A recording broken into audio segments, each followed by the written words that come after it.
Okey, untuk minggu ni kita akan pergi modul 3 tu abaikanlah. Jadi untuk minggu ni kita akan masuk kepada topik peranan dan tanggungjawab anggota lembaga koperasi. Macam masa first class hari tu saya ada tanya siapa board untuk koperasi iCo-op. Siapa dia? Fatih ke? Fatih ke siapa entah? Ada tak orang tu?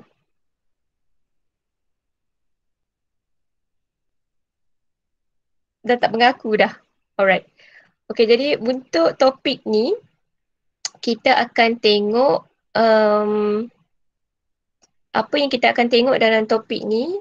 Kalau kalau perundangan, dari segi perundangan dia ada strukturnya. Kita tengok dari segi akta, daripada peraturan, undang-undang kecil. Jadi dalam koperasi sendiri, dalam bentuk organisasinya, kita ada juga strukturnya.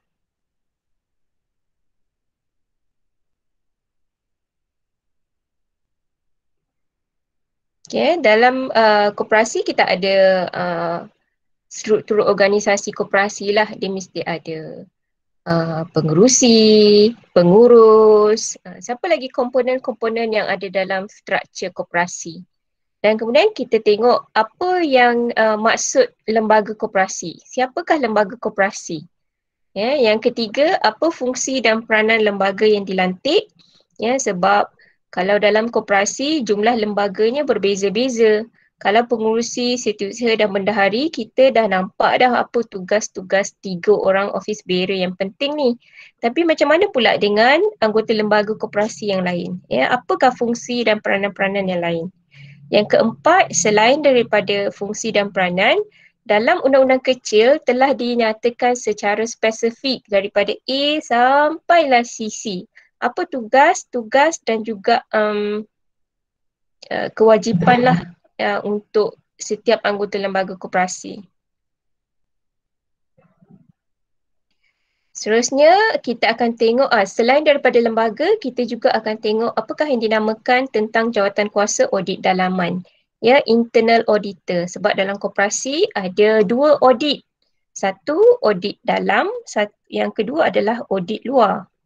Dan kemudian kita akan tengok secara spesifiknya 3 tugas jawatan utama dalam koperasi iaitu pengurusi, ACU dan juga bendahari.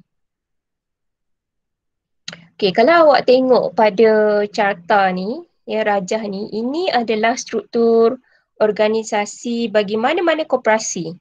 Jadi secara umumnya ini adalah struktur yang basic lah, asas. Mana-mana koperasi ini dia punya struktur. Jadi mungkin ada yang berbeza sikit lah, contohnya macam yang di Petua Penasihat, mungkin ada koperasi yang ada koperasi yang tak ada. Ya.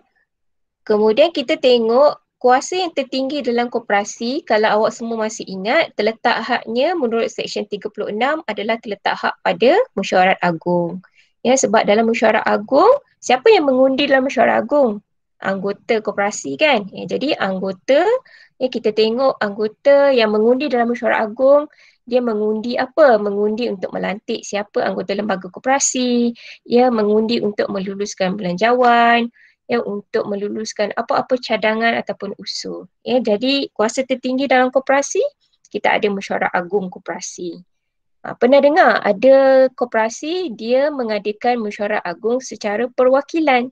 Jadi kita tengok ada beza dalam koperasi, dia ada Mesyuarat Agung biasa dan juga ada Mesyuarat Agung Perwakilan. Untuk topik mesyuarat, kita akan pergi mungkin lagi 2 minggu saya akan masuk dalam topik cooperative meeting. Jadi di bawah Mesyuarat Agung tu, kalau awak semua tengok ada lembaga. Jadi dalam Mesyuarat Agung, anggota akan melantik barisan lembaga. Jadi kita tengok lembaga ataupun anggota lembaga koperasi ataupun board of members, ya board of cooperative member, dia akan melantik lembaga untuk menjalankan tugas-tugas di koperasi untuk menjalankan aktiviti pentadbiran dan juga perniagaan. Kemudian kalau awak tengok sebelah kanan ni tak semua koperasi ada ada koperasi yang akan melantik orang kenamaan sebagai yang dipetua ataupun penasihat. Jadi dia hanya bertindak sebagai penasihat saja, advisor. Jadi ini tak semua koperasi yang ada lah. Jadi tak menjadi kesalahan kalau koperasi tu dia tak ada jawatan yang dipetua dalam koperasi. Kemudian kita tengok yang sebelah kiri ni kita ada juru audit luar. Dalam koperasi ada dua seperti saya cakap, ada dua juru audit, satu juru audit dalam, yang kedua adalah juru audit luar. Kalau juru audit dalam dilantik oleh lembaga dalam mesyuarat, yang bukan dalam mesyuarat agung. Lembaga juru audit luar dilantik dalam mesyuarat agung. Mana menurut Seksyen 60, koperasi kena melantik satu panel juru audit luar ataupun pegawai SKM untuk mengaudit akaun koperasi. Dan kemudian lembaga boleh menubuhkan, kita tengok yang paling kanan lah. Yang paling kanan, lembaga akan melantik ketua pegawai eksekutif ataupun dalam koperasi memadai kalau koperasi ada pengurus koperasi yang mana ketua pegawai eksekutif ataupun CEO ataupun pengurus dia menjalankan aktiviti pengurusan untuk menjalankan perniagaan koperasi. Jadi di bawah pengurus ataupun CEO ni dia adalah kaki tangan pengurusan yang menjaga belian, jualan, kewangan, HR, store dan macam-macam lagi lah fungsi pengurusan yang lain yang boleh diwujudkan dalam koperasi. Yang kedua, lembaga selain melantik pengurusan, lembaga boleh menubuhkan jawatan kuasa ataupun ada setengah koperasi dia panggil biro. Jadi banyak biro-biro yang boleh ditubuhkan. Contohnya macam biro pinjaman, jawatan kuasa pinjaman, jawatan kuasa apa aktiviti koperasi tu buat, jawatan kuasa pasar mini, jawatan kuasa peladangan, jawatan kuasa pelaburan ataupun selain daripada aktiviti perniagaan dia boleh tubuhkan jawatan kuasa pendidikan, jawatan kuasa disiplin, jawatan kuasa kebajikan. Jadi yang mana ketua untuk setiap jawatan kuasa diketuai oleh seorang anggota lembaga ataupun dua orang bergantung kepada keperluan koperasi. Dan yang terakhir, dalam bentuk organisasi koperasi, kita ada juru audit dalaman. Juru audit dalaman dilantik oleh anggota lembaga koperasi. Yang mana dia buat kerja-kerja audit lah. Jawatan kuasa audit ni dia adalah anggota koperasi. Berbanding dengan juru audit luar, dia bukanlah anggota koperasi. Dia maknanya panel auditor luar yang dilantik untuk audit koperasi. Juru audit dalam adalah anggota koperasi yang dilantik untuk menjalankan tugas audit dalam koperasi. Ini secara general sahaja struktur koperasi di Malaysia. Jadi kalau ada jawatan-jawatan yang lain tu boleh diubah suai mengikut keperluan koperasi. Seterusnya, siapa lembaga koperasi? Jadi kalau apa-apa perkataan yang memerlukan tafsiran, dia diletakkan dalam Seksyen 2 Akta. Kalau saya sebut seksyen, dia merujuk kepada Akta Koperasi 1993. Jadi menurut Seksyen 2 Akta, lembaga adalah badan pengelola suatu koperasi yang kepadanya pengurusan hal ehwal koperasi itu diamanahkan.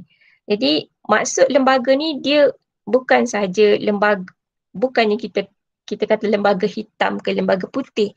Dia maknanya adalah satu badan yang diamanahkan. Jadi kalau awak tengok perkataan diamanahkan tu, maknanya orang percaya yang mana mereka yang dilantik sebagai lembaga ni boleh menjalankan amanah bagi pihak koperasi. Boleh menguruskan duit, boleh menjalankan aktiviti.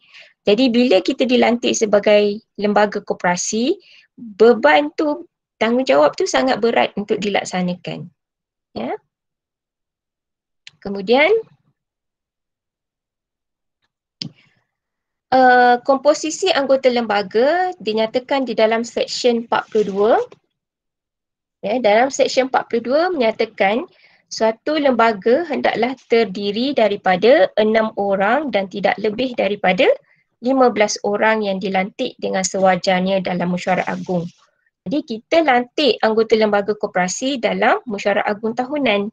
Berapa orang kita nak lantik? Daripada bilangan 6 hingga 15. Dalam undang-undang kecil, dia kena nyatakan secara spesifik. Okey, awak semua ada pegang undang-undang, ada tak bersama-sama dengan anda undang-undang kecil 34? Ya.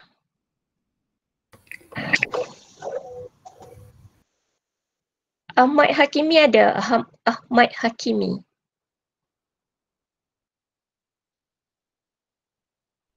Ahmad Hakimi boleh tak tolong bacakan undang-undang kecil? Sekejap. Undang-undang kecil 34. Sekejap.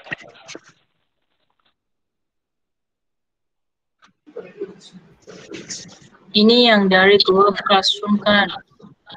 Ya, betul.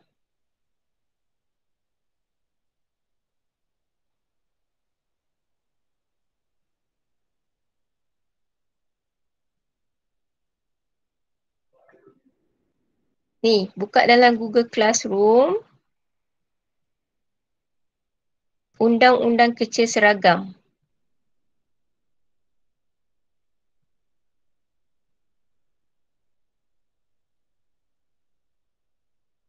Sekejap, madam. Tengah cari.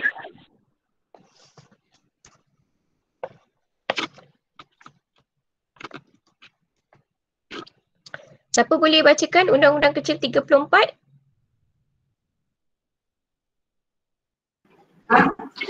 Saya boleh. Okey, bacakan.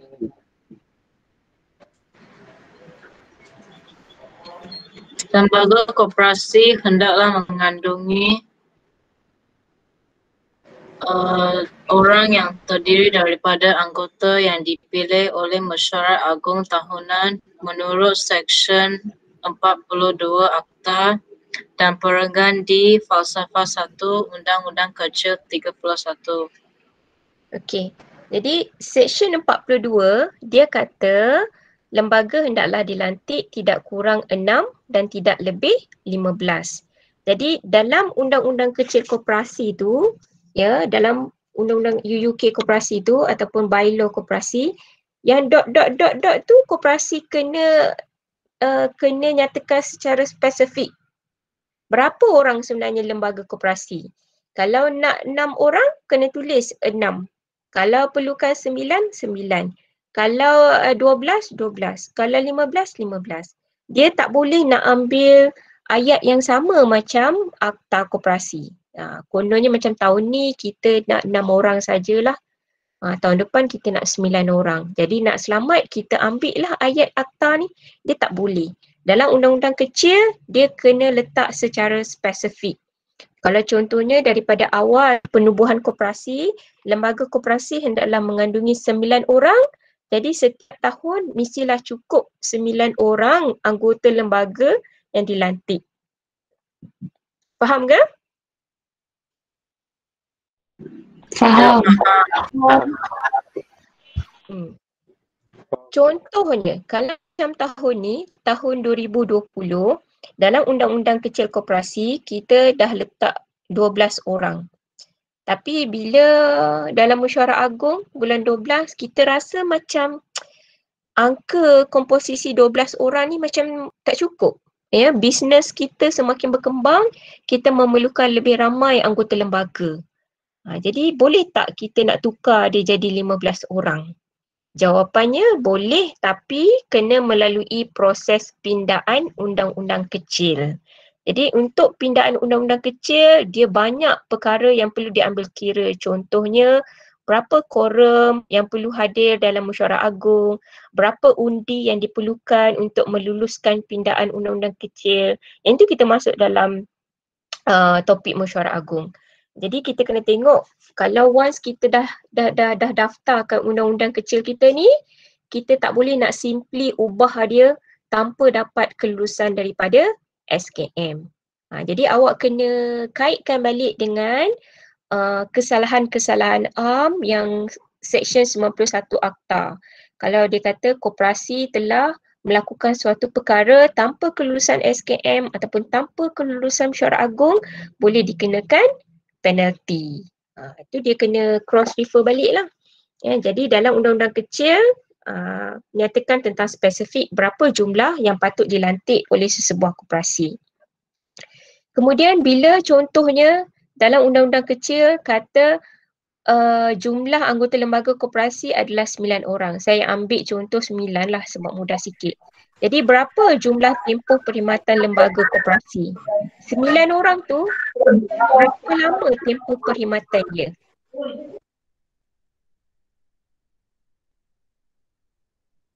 Agak-agaknya berapa lama?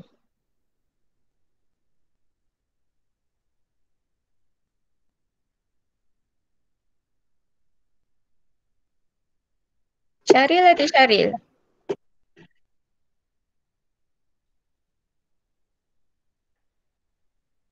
Syaril, where are you?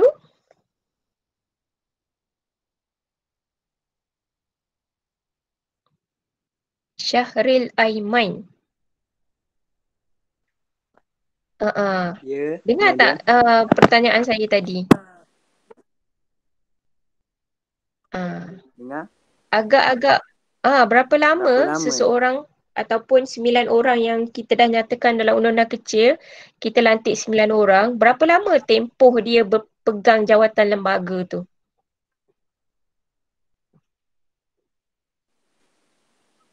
Tak sure lah madam. Tak sure, agak-agak awak lah. Takkan? 6 bulan. 6 bulan je?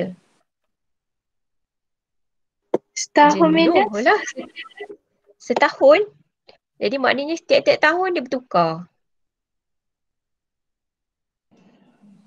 1 tahun tempoh kewangan.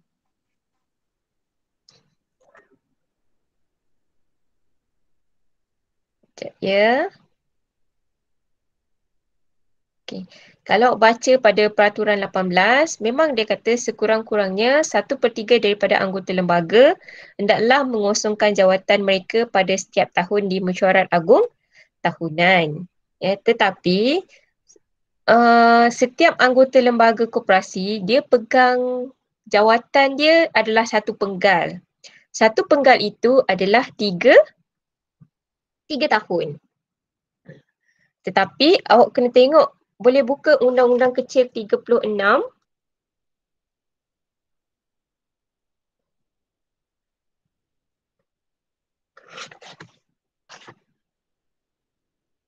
Ya.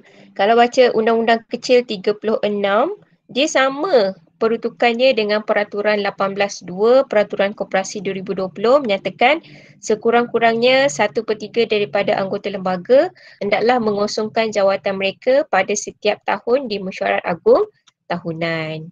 Saya susah sikit nak explain ke awak, dia kena menulis sikit. Contohnya macam ni, kita ada lembaga 9 orang. Ambillah andaian koperasi ni dia baru tubuhkan tahun ni, tahun 2020. Jumlah lembaga 9 orang. Jadi saya cakap tadi tempoh perkhidmatan lembaga 3 tahun kan? Jadi macam mana dia nak katakan 1/3 daripada anggota lembaga hendaklah mengosongkan jawatan?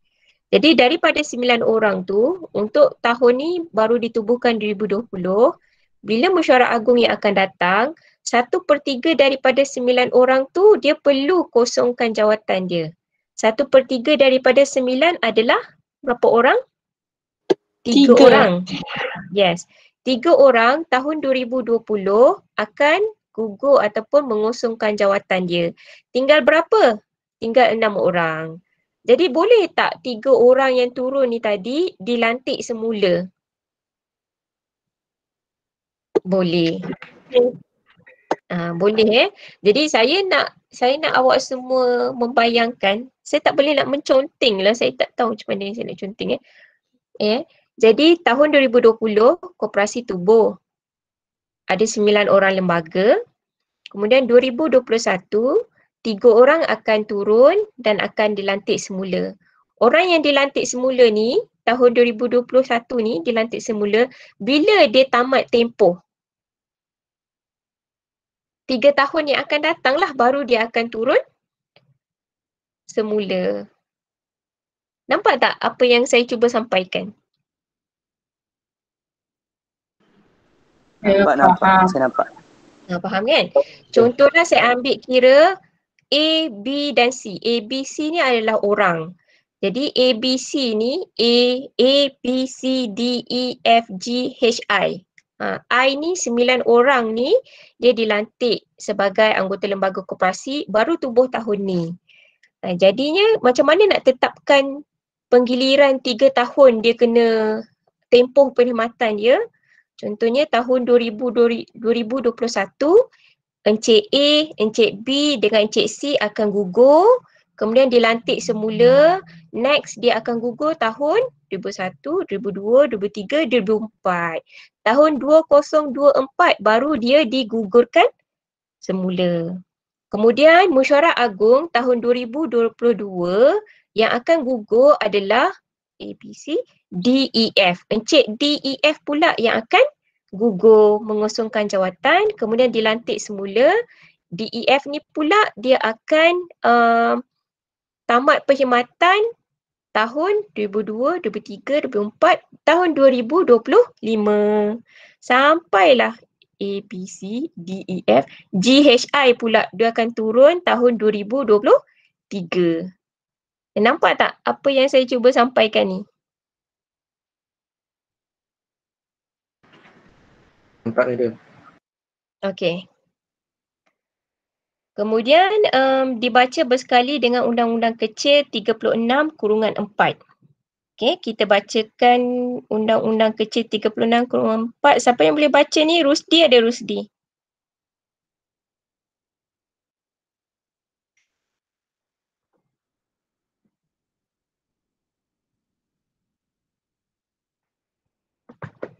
Rusdi tak ada ke? Syazwani?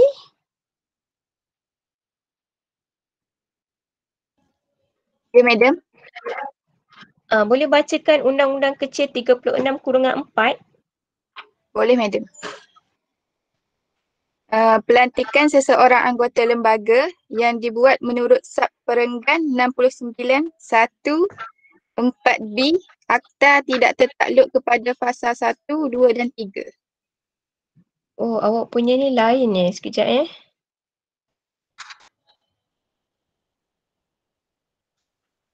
Okey. Sebenarnya saya maksudkan ni adalah kurungan yang ketiga ni. Okey, penggiliran pengosongan jawatan tetap berlaku walaupun mesyuarat agung tahunan tidak diadakan. Walau bagaimanapun, pengguguran hanya akan berlaku pada mesyuarat agung tahunan yang terawal diadakan. Jadi maksudnya, contohnya, sekarang tahun 2020, kemudian tahun 2021 sepatutnya ada 3 orang yang gugur. Kita ambil contoh 9 orang lembaga tadi. Tapi kalau ikutkan contohnya COVID ni, kita tak boleh nak buat mesyuarat agung. Ya. Maknanya Encik A, B dan C ni dia masih tetap kena gugur, tapi dia akan gugur bersekali dengan Encik D, E, F pada tahun 2022. Ya, itu maksudnya. Walau bagaimanapun pengguguran hanya akan berlaku pada mesyuarat agung tahunan yang terawal yang diadakan. Kemudian, berkaitan dengan GP3. Seterusnya, apa kelayakan untuk menjadi anggota lembaga koperasi? Menurut Seksyen 43 Akta, tidak ada seorang pun layak dilantik menjadi lembaga atau kekal sebagai anggota lembaga jika A disabit atas satu kesahan di bawah Akta ini. Ini Seksyen 48. Siapa boleh bacakan Seksyen 48? Arif Fikri. Awak ada tak? Ada kan saya bagi akta tu.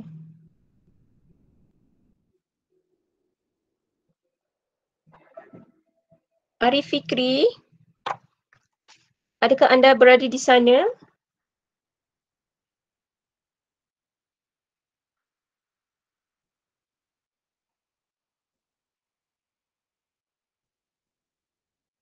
Arif 1, Arif 2, Arif tiada. Syahira. Syahira, Ya, boleh madam. tolong bacakan section 48? Kejap, madam, kejap.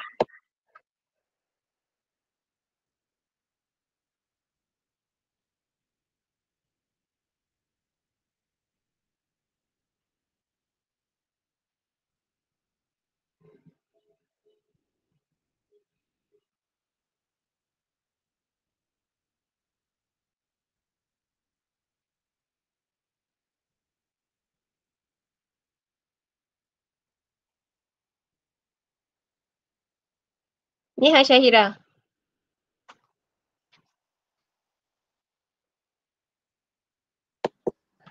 Tak jumpa tadi.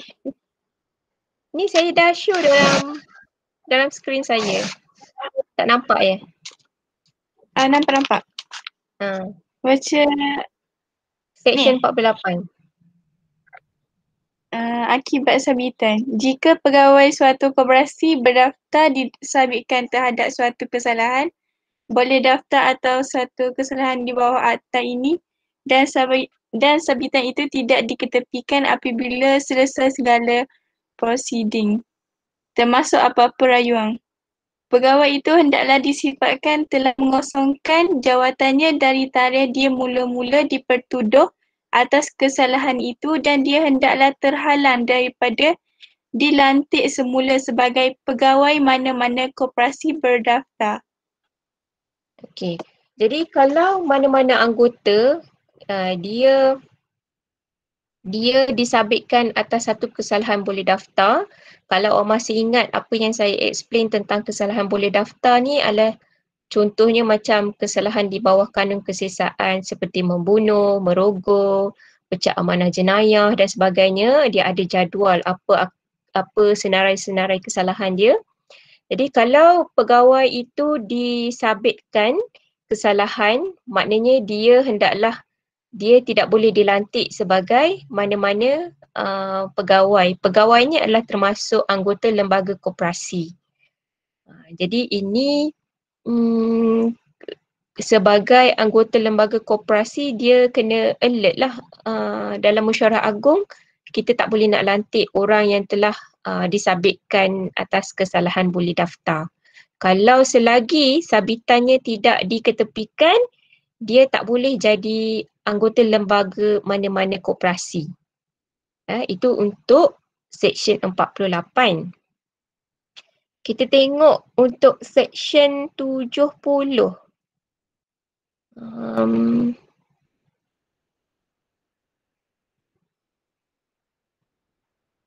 Nik Nur Emilia ada?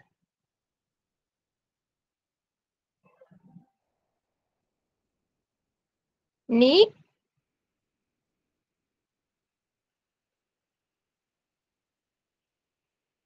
Hari ni semua orang kena bercakap ni. Hello, Nik ada tak tu? Madam tanya section mana? Section 70. Ini undang-undang kecil. Patutlah Romina tanya. Section 70.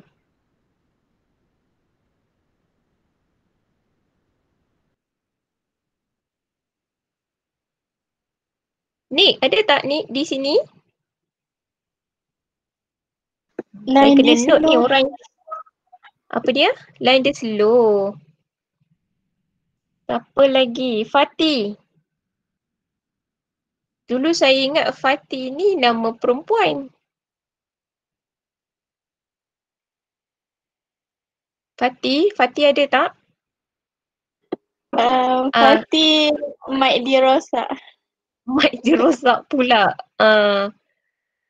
Rusdi, boleh tolong bacakan?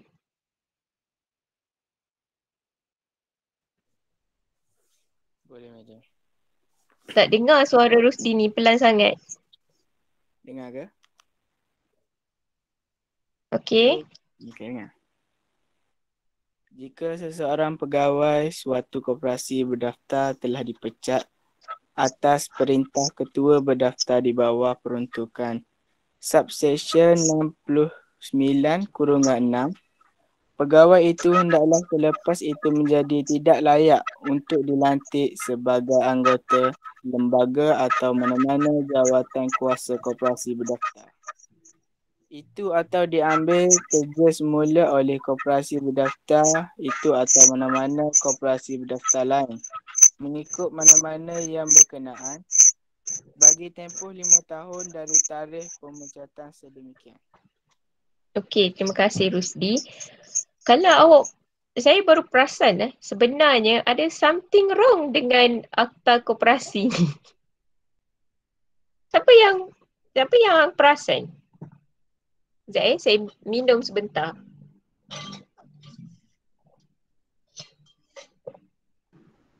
Siapa yang perasan ada sesuatu yang tidak kena dengan akta koperasi ni?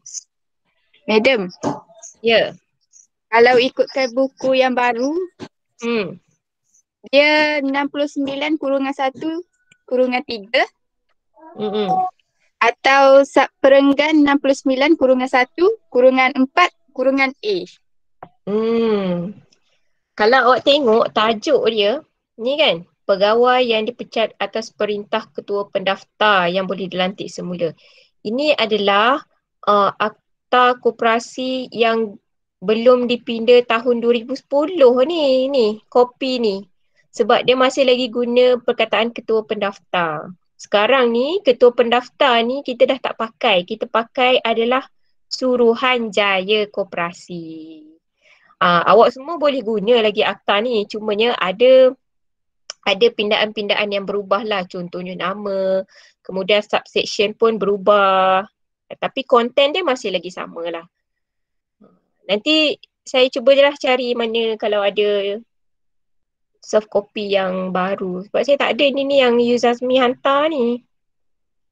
Okey, jadi kalau menurut section 70, kalau seorang pegawai koperasi telah dipecat atas perintah Suruhanjaya SKM, orang itu tidak layak untuk dilantik sebagai lembaga atau mana-mana jawatan koperasi itu atau diambil bekerja dalam tempoh 5 tahun. Contohnya dia dipecat sebab pemecatan anggota lembaga ni dia ada dua perkara.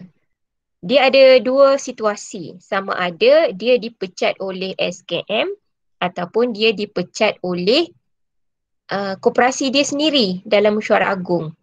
Kalau pegawai tu, anggota lembaga tu dia dipecat oleh SKM, dia tak boleh menjadi anggota lembaga mana-mana koperasi dalam tempoh 5 tahun. Koperasi A, B, C, kalau dia ada 5 koperasi, 5 koperasi, dia tidak boleh menjadi anggota lembaga koperasi.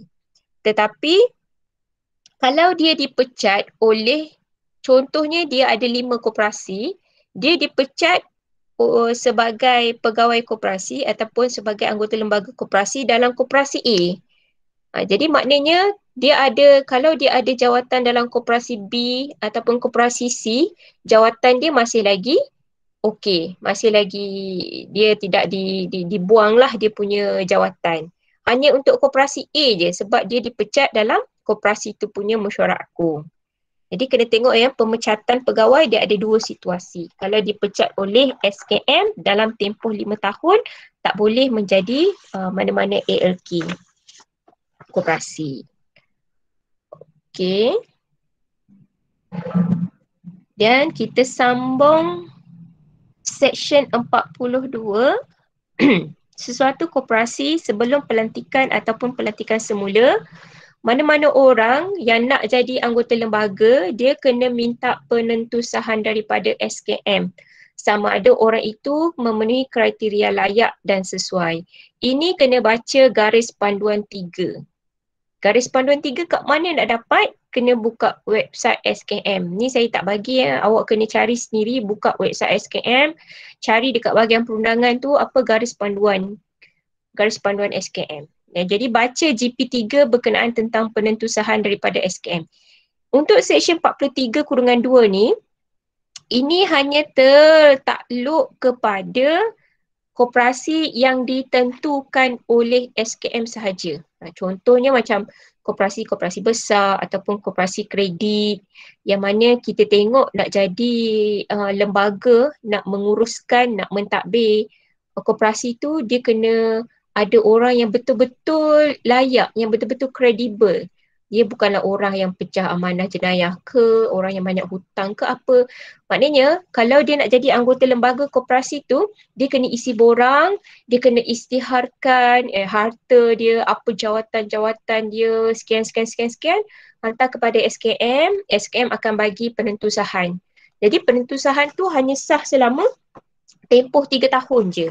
Contohnya dia punya tempoh perkhidmatan megang jawatan anggota lembaga tu 3 tahun. Bila dia dah gugur, next dia nak jadi anggota lembaga lagi, dia kena minta penentusahan yang baru daripada SKM. Ini bagi koperasi yang ditentukan oleh SKM saja. Bagi koperasi-koperasi yang lain tu, yang contoh koperasi keluarga ataupun koperasi yang perolehannya tidaklah tinggi, dia tidak tertaluk dengan GP3 ni. Dan seterusnya, Seksyen 43/3, ni sambungan lah tadi, penentusahan kalau orang tu layak, barulah boleh lantik semula. Dan Seksyen 43/4 dari tahun, okay, ni saya nak ada orang baca ni. Hafizin. Awak ni kan, saya baru perasan tahu, ada setengah daripada awak gunakan nama dalam email lain. Dalam jenuh saya nak matching kan, ni nama siapa sebenarnya ni? Hafizin. Hafizan kan ni kan?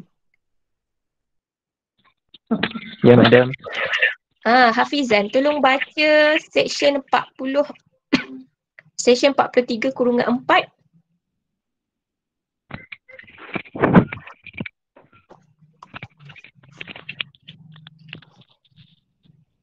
Seksyen 4. Ni ada kat dalam slide ni ha. Tak Tak jelas. jelas, Madam. Oh, pakai handphone ke? Boleh zoom. Tulisan pecah-pecah. Dia boleh zoom.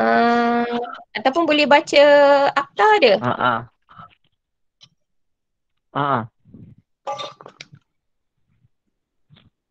Ada tak akta? Nampak? Okey, nampak. Nampak. Ya. Seksyen 43 kan? 43/4.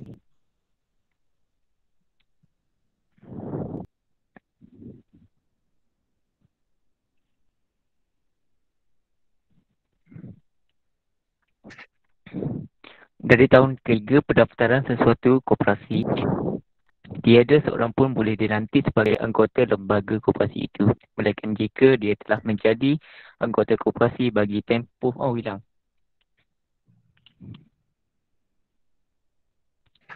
tempoh minimum 2 tahun. Okay. Apa maksudnya ni, Hafizan?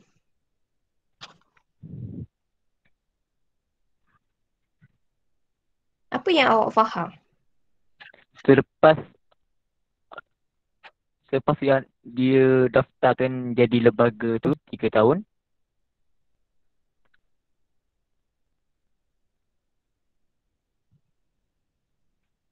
Okay.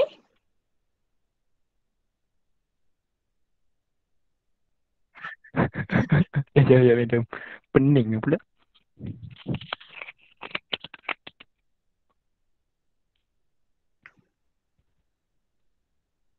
Tak faham lah, Madam.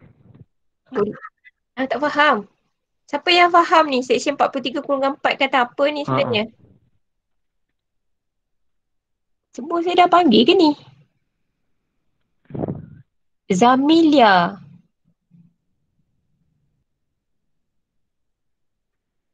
Zamilia. Madam. Madam. Apa maksud seksyen yang Hafizan baca ni? Dari dalam diri superstar dan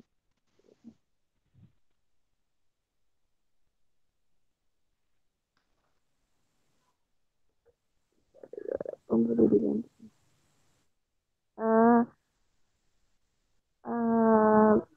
bila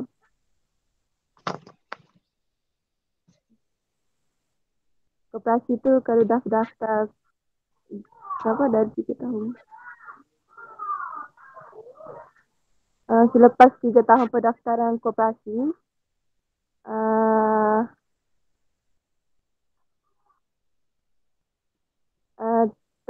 macam anggota lembaga dia tu tak boleh dilantik melainkan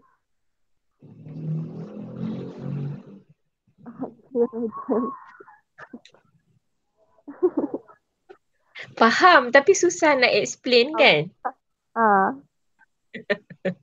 Okey, terima kasih pada mereka yang mencuba. Okay, jadi maksud Seksyen 43/4 ni, nak jadi anggota lembaga sesebuah koperasi, dia mestilah jadi anggota koperasi tu sekurang-kurangnya 2 tahun dulu. Tetapi ini hanya untuk koperasi yang umur koperasi tu dah 3 tahun ke atas. Contohnya, kalau koperasi ABC Berhad didaftarkan pada tahun 2017. 2017, 2018, 2019, tahun 2020. Tahun 2020, mana-mana anggota yang nak jadi anggota lembaga koperasi, dia mestilah dah jadi anggota koperasi tu 2 tahun. Tapi contohnya tahun 2020 tu, Encik A, dia baru join jadi anggota koperasi. Tahun 2020. Boleh tak dia jadi anggota lembaga? Jawapannya tak boleh sebab dia baru jadi anggota koperasi. Dia tak cukup tempoh 2 tahun. Okey. Tetapi subsection 43/4 ini tidak terpakai bagi satu koperasi yang jumlah anggotanya 50 orang ataupun satu koperasi sekolah. Jadi contohnya kalau koperasi itu baru ditubuhkan tahun 2020, tahun ni baru ditubuhkan, mustahil lah anggota lembaga tu yang nak dilantik tu dah jadi anggota koperasi 2 tahun kan? Jadi mana-mana koperasi yang umur dia 3 tahun ke bawah, maknanya 2 tahun ke bawah lah. Bermula tahun yang ketiga tu, mestilah minimum 2 tahun anggota. Dan tidak terpakai bagi koperasi yang jumlah anggotanya 50 orang, contoh macam koperasi keluarga ataupun koperasi sekolah tak perlu minimum anggota 2 tahun. Sebab dekat sekolah menengah, student ataupun pelajar dia paling lama pun mungkin sampai tingkatan 6 kan? Ada lagi ke tingkatan 6? Tingkatan 6 dah jadi college kan? Jadi dekat sekolah tu maksimum mungkin pelajar ada 5 tahun je. Jadi susah untuk koperasi sekolah pakai Seksyen 43/4. Ya, ini maksud kelayakan menjadi anggota lembaga koperasi. Seterusnya, fungsi dan peranan anggota lembaga secara umum ini adalah peranan-peranan yang perlu dilaksanakan oleh lembaga koperasi. Kena tentukan hala tuju koperasi. Maknanya koperasi kita ni apa yang kita nak capai. Kalau koperasi tu koperasi peladangan, apa hala tuju koperasi. Takkan nak kalau bisnes tu okey, takkan nak statik begitu saja. Jadi anggota lembaga koperasi dia kena ada perancangan strategik ya untuk membangunkan hala tuju koperasi dengan gubal-gubal dasar. Dasar-dasar apa? Dasar-dasar perundangan, dasar kewangan, dasar IT ya, untuk dan bagi pihak anggota. Sebab koperasi dia tidak ada kaki dan tangan untuk bergerak sendiri. Jadi perlu ada komponen-komponen seperti lembaga yang perlu menentukan hala tuju dan juga kubal dasar bagi pihak anggota. Kemudian mentadbir dan mengurus koperasi dan juga membuat keputusan yang berkaitan dengan selaras dengan objektif koperasi ini secara umum sajalah.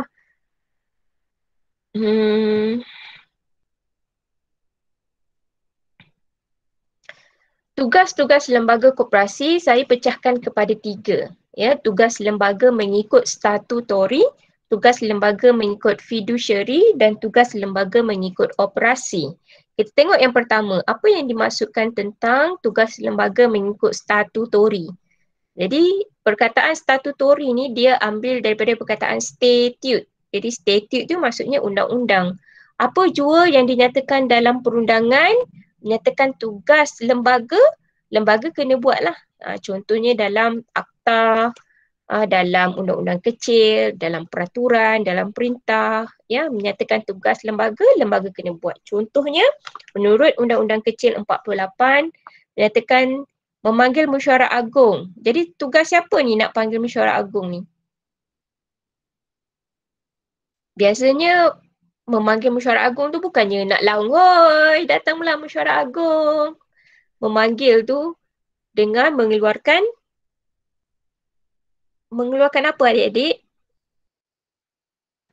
Surat. Surat tu dipanggil sebagai notis lah, notis panggilan mesyuarat. Mesyuarat lembaga, mesyuarat agung. Jadi kita tengok nak hantar notis pun dia ada dia punya proses. Berapa hari nak kena hantar notis. Itu pun dia ada prosedur dia. Kemudian tugas dan kuasa lembaga menurut Seksyen 44 ini adalah secara umum dinyatakan dalam akta. Lembaga koperasi mempunyai kuasa untuk mengarah, mengurus dan mengawasi urusan atau aktiviti kumpulan wang dan harta koperasi. Kalau tengok perkataan wang dan harta ni memang kita tahulah dia adalah tugas bendahari. Tetapi bukan tugas bendahari seorang je, pengerusi bendahari, pengerusi SU dan juga anggota lembaga yang lain dia kena ambil tahu jugalah. Ada satu kes yang berkaitan tentang kumpulan wang dan harta koperasi. Ini dinyatakan dalam kes Koperasi Pegawai Penjara Al-Ustaz Berhad melawan Cik Abu Bakar bin Sharif. Dalam kes ni, Encik Abu Bakar ini adalah seorang setiausaha koperasi. Dia anggota lembaga koperasi.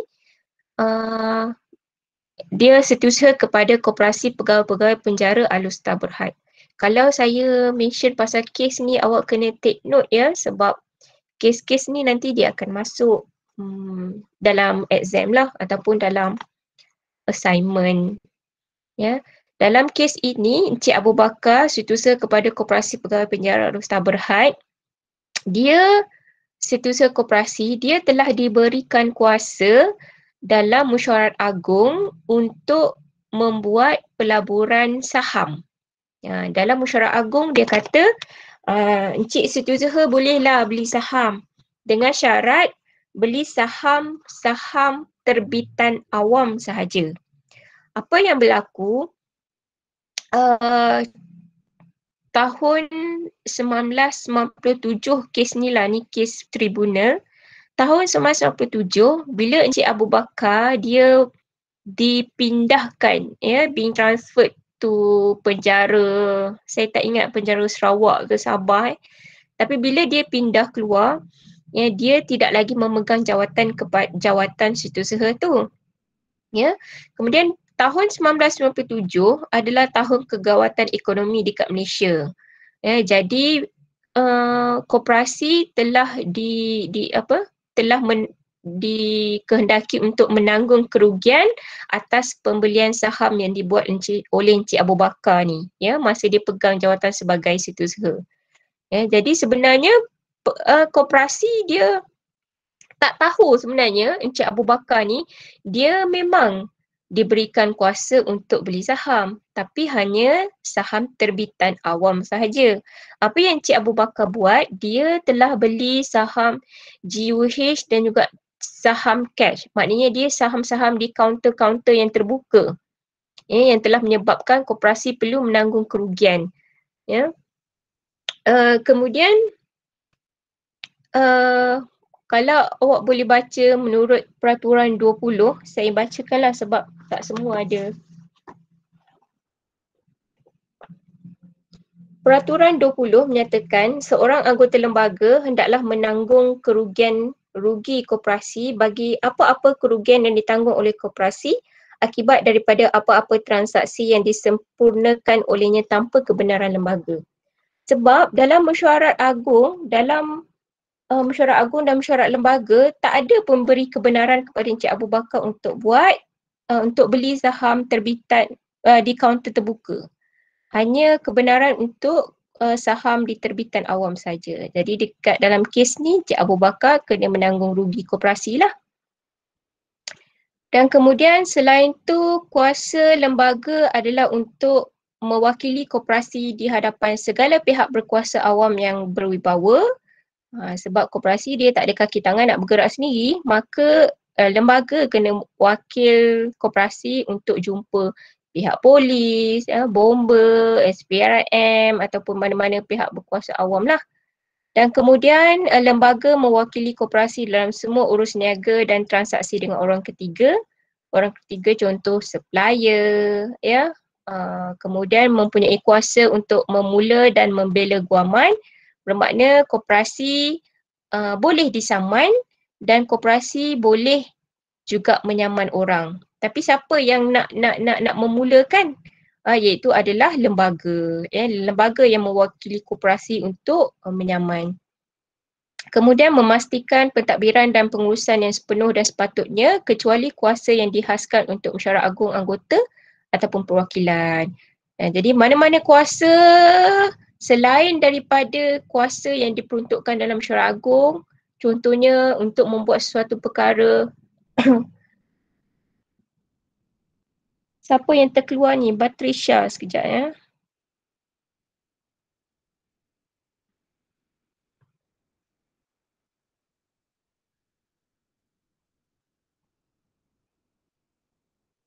Mana Batrishanya?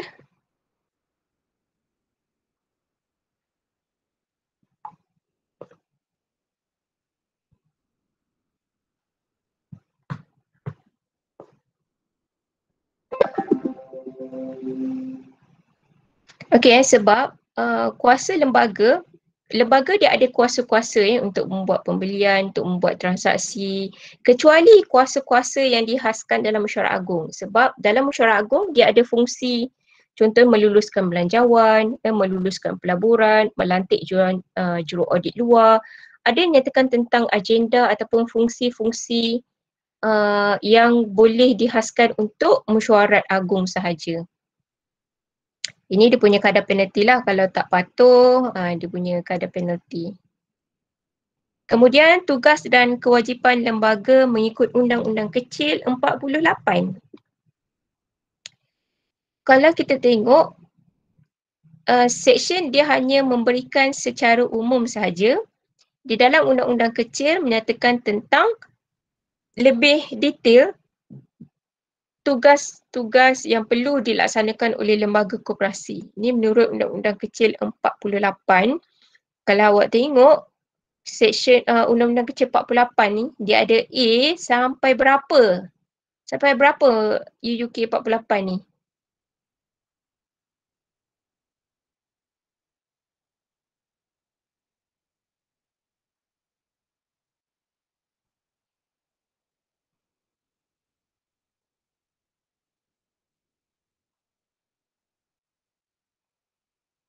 Oh, ini yang ini pun yang lama juga ni. Kalau Undang-Undang Kecil 48 yang baru, dia ada sehingga A sampailah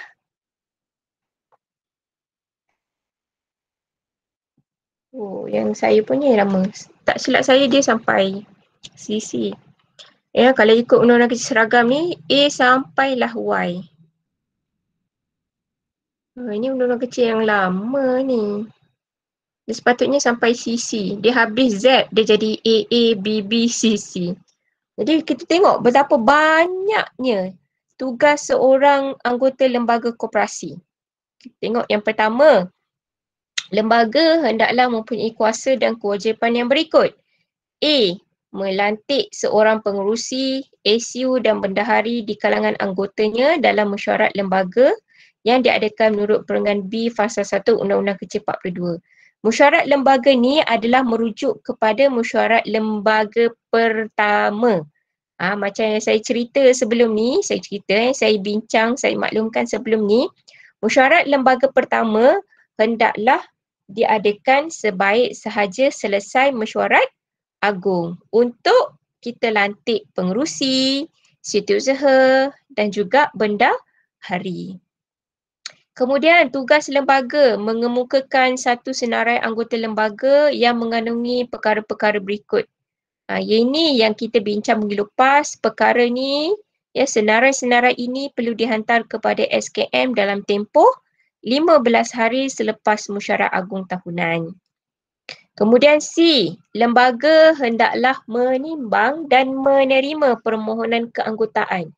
Ya, kalau ada orang nak mohon jadi anggota koperasi, dia akan isi borang, kemudian hantar dekat koperasi bersekali dengan fee masuk.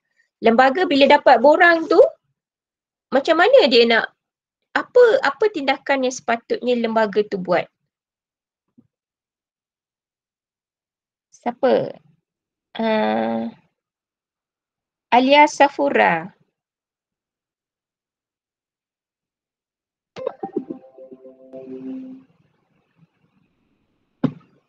Alia?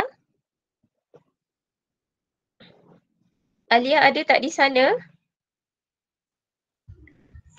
Ada, Madam. Alia, kalau lembaga koperasi terima borang permohonan anggota, apa yang lembaga patut buat?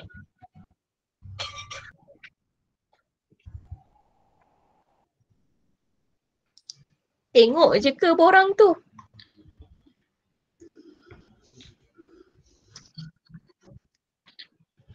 Tak.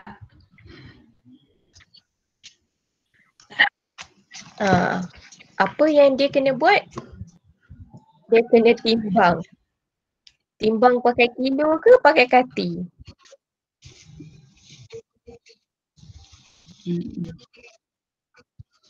Apa maksud menimbang dekat sini?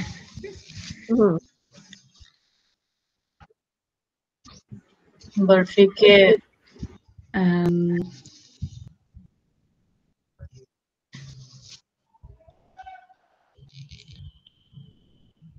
Macam mana?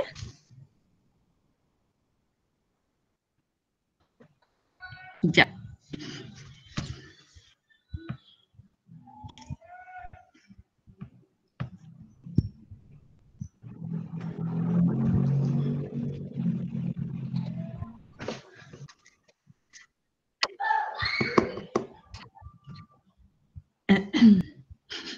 Kat mana awak cari ni?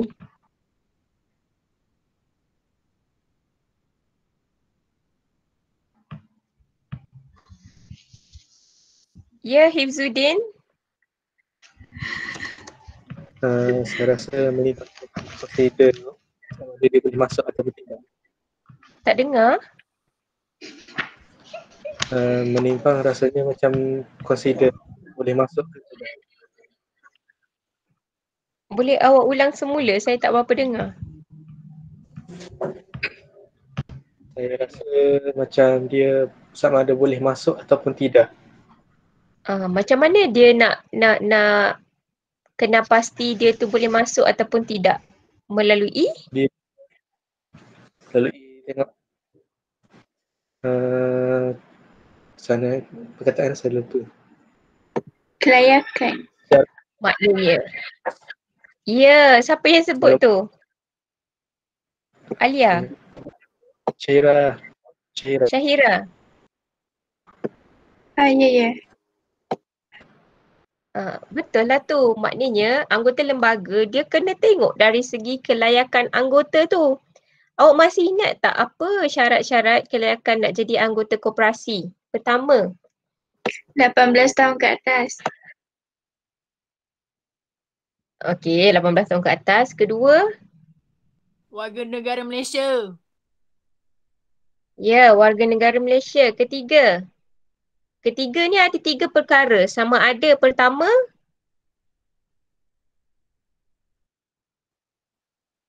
Bermastautin. sama ada bermastautin atau Berumur 18 tahun ke atas. Ada tanah itu dah sebut dah tu.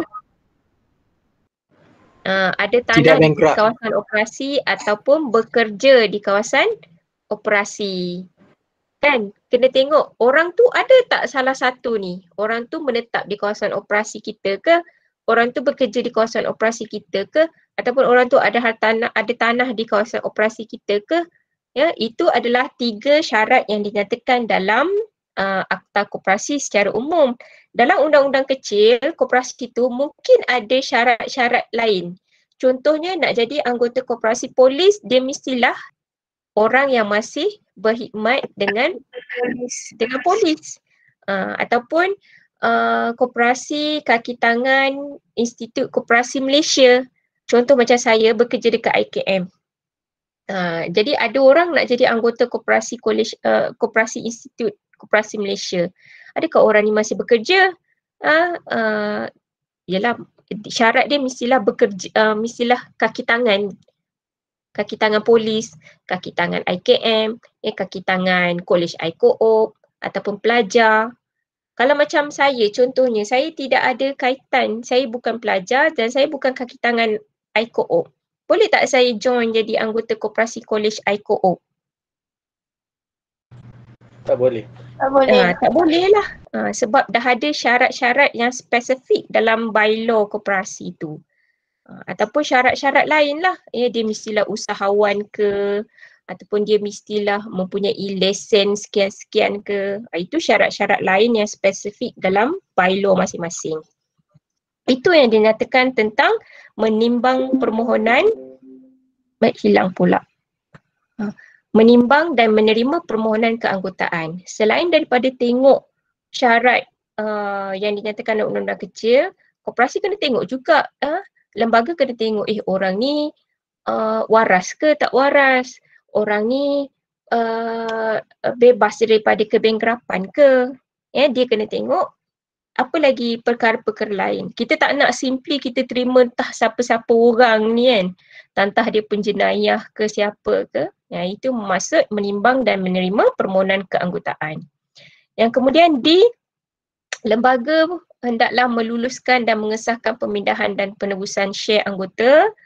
Kemudian lembaga boleh melantik seorang pegawai yang bergaji tetap ataupun sebuah firma untuk buat kerja-kerja setiausaha. Yang ini ada satu, saya pernah buat research berkaitan tentang setiausaha koperasi berlesen. Sebab kalau ikutkan koperasi ini, koperasi-koperasi besar dia tak ada masalah untuk dari segi pengurusan dan pentadbiran koperasi. Kebanyakan koperasi yang bermasalah untuk buat mesyuarat agung, untuk buat dia punya audit, dia punya laporan tahunan akaun dia diaudit. Masalah-masalah kebanyakannya berlaku dalam koperasi-koperasi mikro. Koperasi mikro, saya dah explain ke tentang kluster koperasi?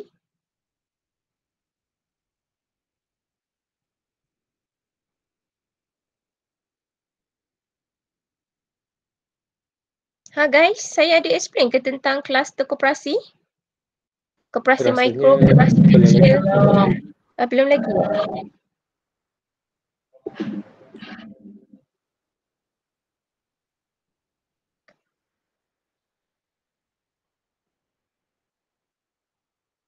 Okey. Dekat koperasi, kita dah tahu menurut Seksyen 5, jenis koperasi yang boleh didaftarkan dekat Malaysia ada 3. Koperasi asas, koperasi sederhana dan koperasi asas, koperasi menengah dan koperasi atasan. Dalam SKM, dia telah mengklusterkan koperasi ikut ada 4 kluster koperasi berdasarkan jumlah jualan ataupun perolehan koperasi. Yang pertama, koperasi mikro. Mikro ni kalau koperasi tu jumlah jualan tahunan dia kurang daripada RM200,000 setahun lah. Koperasi kecil, koperasi yang sale dia RM200,000 hingga RM1 juta. Koperasi sederhana, jualan RM1 juta hingga RM5 juta dan koperasi besar, jumlah jualan RM5 juta dan ke atas.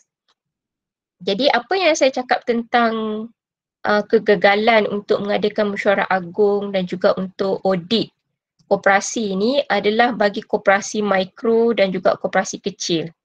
Maknanya dalam setahun tu dia memang tak banyak sale lah. Dia tidak menjana banyak jualan. Jadi koperasi-koperasi yang kecil ni dia berdasarkan kajian saya yang lepas tu, mereka memang mengalami sedikit kekangan lah untuk menjalankan tugas-tugas kesetiausahaan. Antara alasannya, kami tak tahu macam mana nak buat. Kita tak tahu, kita tak ada ilmu dan kebanyakan anggota lembaga koperasi tu adalah mereka yang mempunyai taraf pendidikan yang lebih rendah lah. Ya, berbanding kalau koperasi besar, dia memang ada pihak pengurusan yang buat kerja-kerja setiausaha. Yang buat notis, yang buat daftar, yang buat surat, semua dia dah ada staff-staff dia. Bagi koperasi kecil ni, setiausaha itulah yang buat segala macam benda. Jadi yang menyebabkan koperasi tidak mampu untuk siapkan akaun koperasi, kemudian nak hantar pergi audit, kemudian tak ada duit nak hire, yang menyebabkan koperasi dia menjadi dormant dan dia tidak aktif dan seterusnya dia jadi dormant. Jadi dalam Undang-Undang Kecil 48 memang telah memberikan kuasa untuk koperasi lantik pegawai yang bergaji tetap. Ini seperti setiausaha syarikat ataupun company secretary. Ya, kalau kita tengok syarikat yang berdasarkan akta syarikat, diorang ada company secretary yang buat kerja-kerja setiausaha. Yang ini kena bayar lah. Jadi koperasi pun boleh lantik pegawai yang bergaji tetap ataupun firma untuk buat tugas-tugas setiausaha dengan syarat pegawai yang dilantik itu tak boleh jadi anggota lembaga. Maknanya dia dibayar gaji. Dia tidak berikan allowance seperti lembaga yang lain. Kemudian F, lembaga hendaklah menyenggara akaun bagi wang yang diterima dan dibelanjakan atas nama koperasi dan harta liability dengan betul. Ini tugas bendahari lah, nampak dengan jelas. G, membenarkan perbelanjaan, menyemak dan menguasai semua akaun buku rekod. Ini adalah tugas. Kalau kata akaun buku rekod ni, buku-buku kewangan ni, tugas bendahari lah. Kemudian H, membentangkan kepada mesyuarat agung semua perkara dokumen yang berikut seperti minit mesyuarat, laporan lembaga, laporan JAD pun kena bentang dalam mesyuarat agung, bentangkan akaun teraudit koperasi, bentangkan belanjawan, memberikan cadangan allowance, ALK dan juga upah JAD, membentangkan surat cara skim simpanan kalau ada, kemudian mencadangkan saraan kepada anggota lembaga yang dilantik sebagai pengarah subsidiari. Ini saya juga akan bincangkan minggu depan berkenaan tentang subsidiari koperasi. Subsidiari ni nama lainnya adalah anak syarikat koperasi. Anak syarikat dia ditubuhkan berdasarkan Akta Syarikat 1965. Selain itu, tugas lembaga I membuat perakuan pembahagian keuntungan bersih. Kalau koperasi ada untung, kat mana kita nak agihkan untung tu? Ya, masuk dividen berapa persen, untuk projek ni berapa persen, untuk tabung ni berapa persen, ya. Kemudian mengambil tindakan sewajarnya ke atas semua arahan dan perintah SKM. K ni ada beberapa perkara. Yang pertama, memenuhkan jawatan kosong yang berlaku dalam lembaga, menggantung keanggotaan anggota dan anggota lembaga, memecat keanggotaan anggota dan juga melucutkan jawatan anggota lembaga. Yang menggantung dan memecat ni saya ada bincangkan minggu lepas, yang saya cakap tentang kita tak boleh nak simply buang anggota kita ataupun anggota lembaga daripada koperasi selainkan orang itu telah diberikan hak untuk didengar, hak untuk membela diri. Ya. Yang ini pun nanti saya akan bincang dalam topik mesyuarat koperasi. L, lembaga hendaklah memanggil mesyuarat agung. Kita tahu nak panggil mesyuarat agung ni memang tugas setiausaha lah, keluarkan notis. M, membuat perjanjian bagi mendapatkan pinjaman, melantik pekerja termasuk pengurus dengan keluarkan surat rasmi, bertindak atas nama atau bagi pihak koperasi bagi menyelesaikan segala pertikaian. Ni kalau nak engage dengan lawyer dan sebagainya, melabur wang berlebihan, mengkaji dan merancang projek yang memberi manfaat. Dah lah kena kaji, kena rancang, kena laksanakan projek dan memberi peluang kepada anggota. Ya, macam soalan siapa yang minggu lepas yang tanya tentang apa maksud tentang penyertaan ekonomi anggota tu. Ini yang dikatakan. Maknanya lembaga kena rancang dan juga buat projek, bukan buat projek terus sub dekat orang luar, tapi kena beri peluang kepada anggota sama ada untuk ambil bahagian dalam pelaksanaan projek ataupun anggota boleh sumbangkan modal tambahan atau simpanan khas. Yang ni kena ada agreement lah yang dipersetujui oleh koperasi dan juga anggota. Kemudian S, tugas lembaga buat perjanjian yang dimeterai dengan mohor ataupun stamp. Kemudian melantik wakil di kalangan anggotanya untuk menghadiri mesyuarat mana-mana koperasi. Contohnya kalau koperasi kita menjadi anggota kepada angkasa. Jadi bukan sahaja pengurusi saja yang boleh pergi mesyuarat angkasa. Persidangan angkasa boleh lantik mana-mana anggota lembaga yang lain lah untuk hadir. Kemudian U, menumbuhkan jawatan kuasa jika perlu. Ni saya cerita pasal biro-biro yang lain. V, membuat aturan aktiviti dari semasa ke semasa bagi pelaksanaan aktiviti koperasi. Masih ingat tak tentang aturan struktur koperasi yang paling bawah tu? Kita ada aturan aktiviti yang mana aturan ni dibuat oleh lembaga koperasi. Kemudian WXY ni adalah saving clause lah, ya, melaksanakan tugas yang seperti yang diperintahkan, ditentukan. Jadi sikit ke banyak tugas lembaga koperasi? Banyak, A sampai Y. Ya. Selain daripada lembaga, menurut Seksyen 42A, awak boleh okey lagi ke ni? Dah pukul 6 dah ni. Okey, madam. Awak semua okey ke? Okey, madam. Boleh, madam. Boleh tak kita rehat 5 minit? Saya kena minum air dulu. Kita rehat 5 minit dan dan sambung semula pukul 6, 5 minit. Sekejap je, saya nak habiskan topik ni juga. Boleh. Okey. Boleh.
Okey, kita sambung semula ya.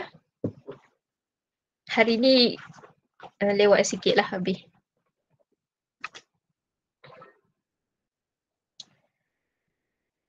Okey, seterusnya kita masuk kepada pelantikan juru audit dalam, ya, seperti yang saya maklumkan pada awal-awal topik. Juru audit kita ada dua, juru audit luar dan juru audit dalam. Jadi menurut Seksyen 42A, lembaga hendaklah menubuhkan suatu JAD yang terdiri daripada tidak kurang 3 dan tidak lebih daripada 5 orang. Kalau dulu JAD ni dilantik dalam mesyuarat agung, tapi sekarang akta yang baru, lembaga diberikan kuasa untuk melantik JAD. Walau bagaimanapun ada juga pro and cons. Ramai yang kata nanti lembaga dia akan lantik kroni-kroni dia lah supaya JAD tak ada nak tegur lembaga. Ya, kalau dulu JAD dilantik dalam mesyuarat agung pun ada juga yang pertikaikan mengatakan JAD tak buat kerja, jadi lembaga pun tak nak tegur sebab dia bukannya lantikan daripada lembaga sendiri. Pun ada pro and con dia. Tapi sekarang ni JAD dilantik 3 hingga 5 orang. Kalau dulu berapa orang ya? 2 hingga 3 orang sahaja. Tapi sekarang ni 3 hingga 5 orang. Nak lantik 3, 4 ataupun 5 ni dinyatakan secara spesifik dalam Undang-Undang Kecil 53. Kita tengok UUK 53.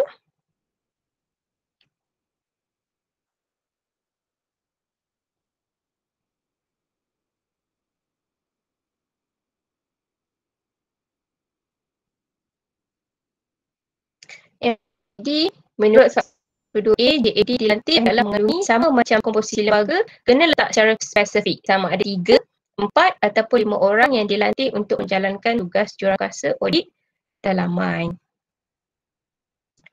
Tugas dan tanggungjawab JAD diperuntukkan dalam Undang-Undang Kecil 57 dan maksud pegawai yang ditakrifkan dalam Seksyen 2 tidaklah termasuk dengan jawatankuasa audit dalam. Sebab itu mana-mana peruntukan ataupun perkara yang berkaitan tentang pegawai koperasi, dia adalah merujuk kepada lembaga koperasi, tak kiralah pengurusi, SU, bendahari, dan juga merujuk kepada pengurusan koperasi, pengurus, CEO, kerani, eksekutif. Ya, pekerja koperasi adalah ditakrif sebagai pegawai tapi tidak termasuk JAD. Jadi kita akan tengok apa tugas dan kuasa JAD ni dalam Undang-Undang Kecil 57.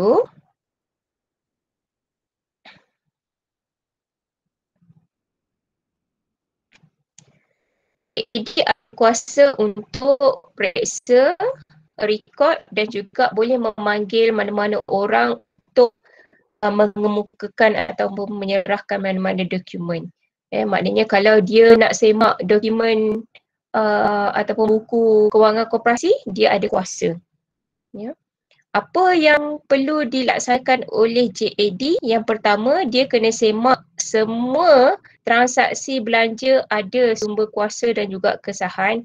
Maknanya ada resit, ada invoice, ya, dan juga JAD kena periksa akaun koperasi pada lat-lat masa yang tetap dan tidak boleh kurang sekali dalam tempoh 3 bulan. Dalam setahun, dia kena semak akaun koperasi 4 kali. Ya, sebab dalam tempoh sekali dalam tempoh 3 bulan. Dan kalau dia jumpa apa-apa ketakselarasan, dia kena terus bagi tahu pengurusan koperasi untuk dibetulkan. Ya, contohnya dia semak dalam buku ataupun ledger, journal, ya, ada perkara-perkara yang silap, dia kena maklumkan kepada pengurusan untuk dibetulkan. Ya, sebab JAD ni dia bukan periksa akaun saja. JAD dia akan audit pengurusan koperasi. Ya, contohnya kalau koperasi tu dia ada pasar mini. Pasar mini ataupun kedai ni kita biasanya buka pukul 9 lah contohnya. Jadi sebagai JAD, dia boleh turun pergi dekat kedai koperasi. Kalau kedai beroperasi pukul 9, pekerja dia akan datang. Contohnya 15 minit ataupun 30 minit lebih awal. Jadi dia boleh tengok ada tak staff yang dah turun. Ya, pukul 8.30 tak ada orang. 8.45 tak ada orang. Pukul 9 tak ada. 9 suku, 9.30 tengok-tengok, oh barulah ya pengurus ataupun penyelia datang. Ya, barulah nak buka grill, nak buka kedai dan sebagainya. Jadi perkara-perkara ni dia kena buat laporan dan maklumkan kepada lembaga supaya lembaga ambil tindakan lah. Jadi mungkin yang dia pergi tengok audit tu mungkin sekali. Jadi sekali tu mungkinlah ada alasan-alasan lah kenapa kedai koperasi buka lewat dan sebagainya. Jadi kalau benda tu berlaku berulang-ulang kali, dia kena ambil tindakan lah ya. Kemudian JAD boleh menerima upah. JAD boleh melantik di kalangan mereka seorang ketua, mesyuarat tidak kurang 4 kali setahun, sebab 4 kali dalam setahun dia akan semak, dia akan audit akaun koperasi 4 kali dia akan bermesyuarat dan akan hantar laporan bertulis kepada lembaga dan juga SKM sekurang-kurangnya 2 kali setahun. Kalau awak tengok ni memeriksa akaun koperasi tempoh 3 bulan, maknanya setahun 4 kali, dia tak boleh kurang daripada 4. Maknanya dia kena buat sekurang-kurangnya 4 kali setahun ataupun lebih. Ya. Berapa tempoh memegang jawatan kuasa audit dalam? Berbeza dengan lembaga 1 penggal 3 tahun, JAD pegang jawatan dia hanyalah 1 tahun sahaja. Ya, dan boleh dilanjutkan oleh lembaga pada setiap tahun. Ya, jadi lembaga koperasi setiap kali mesyuarat agung, lembaga akan melantik JAD yang barulah. Jadi kalau setiap tahun dia rasa JAD yang dilantik tu buat tugas dengan baik, dia mungkin akan lanjutkan lagi tempoh pemegangan jawatan JAD. Apa-apa kekosongan di dalam jawatan kuasa audit dalaman hendaklah diisi oleh lembaga dalam masa 30 hari dari tarikh kekosongan itu dengan melantik mana-mana anggota yang layak. Sebab JAD ni kita lantik daripada anggota koperasi kita yang biasa. Jadi kalau dalam tempoh 30 hari, lembaga kena lantik mana-mana anggota untuk penuhkan jawatan JAD. Seksyen 44 ni, ini pun saya kena explain lah. Seksyen 44 dan juga Seksyen 44A dan Seksyen 44B, dia ada 2 perkara. Ya, saya bacakan yang pertama dulu.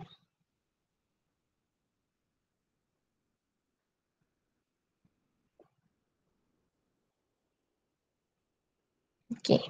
Seksyen 44A, lembaga ataupun CEO dia kena mengisytiharkan secara bertulis apa-apa kepentingan yang dia ada dalam suatu pembiayaan Islam ataupun kemudahan kredit.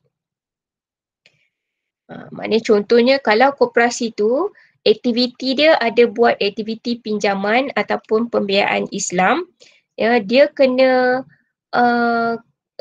isytiharkan secara bertulis kalau dia ada kepentingan dalam mana-mana pembiayaan yang tak diluluskan. Contohnya macam boleh tak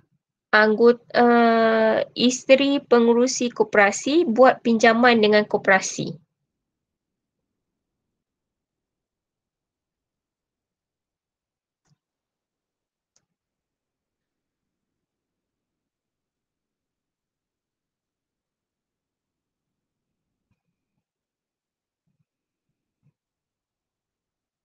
Boleh ke tak?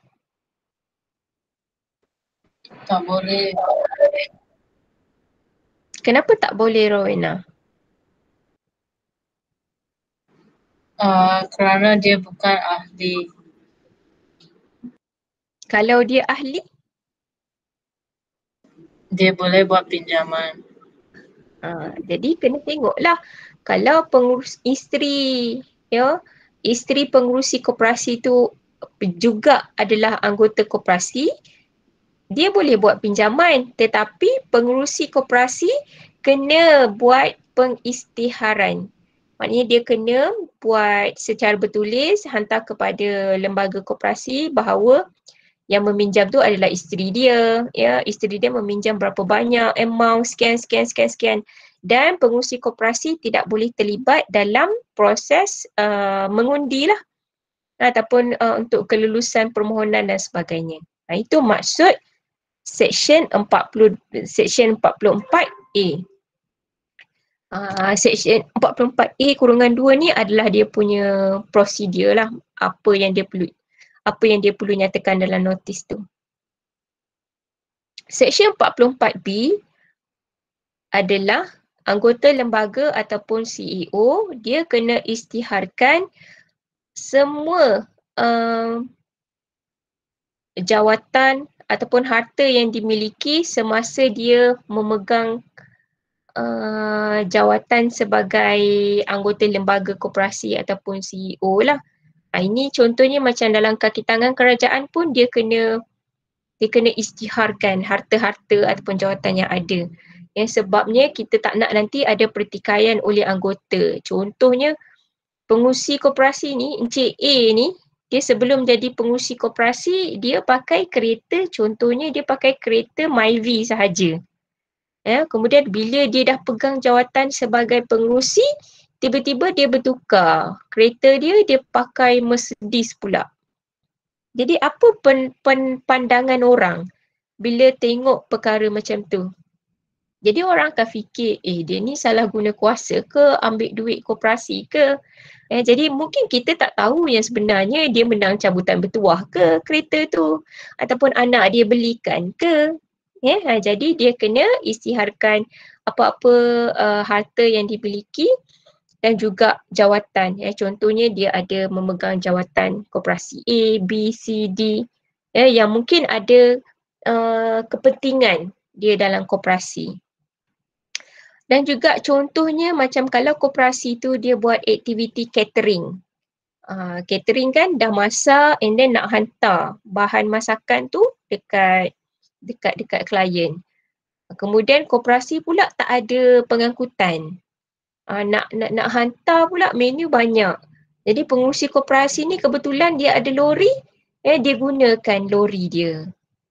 Jadi dia boleh gunakan tapi dia kena isytiharkan kepada dalam mesyuarat yang mana koperasi membayar dia sekian-sekian jumlah untuk aktiviti koperasi, ataupun pengurusi koperasi memang sukarela nak bantu koperasi tanpa apa bayaran. Apa-apa jua perkara yang melibatkan transaksi ataupun harta benda, dia kunci dia kena isytiharkan di dalam mesyuarat. Dia kena maklumkan, pendedahan percanggahan kepentingan. Ini dia punya proses lah selepas dia menjadi seorang anggota ataupun dia telah menjadi anggota lembaga. Kurungan 2 adalah kadar penalti. Ni awak boleh baca lah. Kemudian section yang paling penting, yang paling kritikal yang awak kena hafal dan awak kena ingat adalah section 45. Mana-mana anggota lembaga koperasi kalau dia dilantik memang dia kena faham tentang section 45 Akta Koperasi. Ya, section 45 menyatakan lembaga koperasi hendaklah berhemat dan bertekun seperti ahli perniagaan yang biasa dan hendaklah bertanggungan secara bersama dan berasingan. Apa maksud dekat sini? Maknanya lembaga koperasi bila dia lantik, dia kena bertindak seperti businessman yang lain. Dia kena run business tu macam businessman yang lain. Apa maksud berhemat? Berhemat ni maksudnya dia kena berhati-hati. Bertekun ni dia kena bersungguh-sungguh. Ya. Dan juga bertanggungan secara bersama dan berasingan bagi apa-apa kerugian yang ditanggung oleh sebab kegagalan mereka berhemat dan bertekun. Jadi liability dia mungkin boleh secara bersama kalau keputusan itu dibuat bersama-sama, ataupun liability itu boleh dikenakan secara berasingan. Contohnya pengerusi je yang membuat keputusan ataupun yang melakukan kesalahan ataupun yang membuat perkara berikut, jadi pengerusi saja yang boleh disabitkan ataupun dituduh dan sebagainya. Kemudian section 45(2) tidak ada pendakwaan ataupun proceeding boleh dikenakan terhadap lembaga jika perbuatan bona fide digunakan. Maksud perkataan bona fide ataupun bona fide ni adalah kalau lembaga dia buat sesuatu perkara dengan niat yang baik. Bona fide ni maksudnya suci hati, niat yang baik. Kalau dia buat sesuatu perkara dengan niat yang baik, dengan suci hati, dengan ikhlas, tidak ada pendakwaan boleh dikenakan terhadap lembaga. Kalau koperasi tu rugi ke, koperasi tu lingkup ke, apa ke. Tidak ada tindakan boleh dikenakan. Tetapi lembaga kena buktikan bona fide tu. Apa yang dikatakan tentang bona fide tu? Contohnya, awak nampak tak saya ni suci hati buat kelas petang ni? Anda semua nampak tak?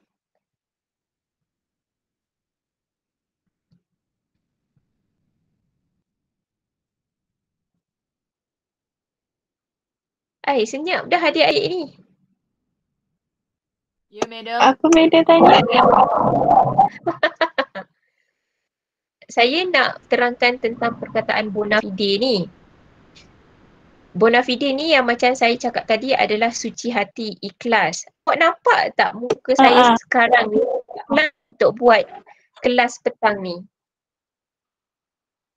Nampak ke tak soalan saya?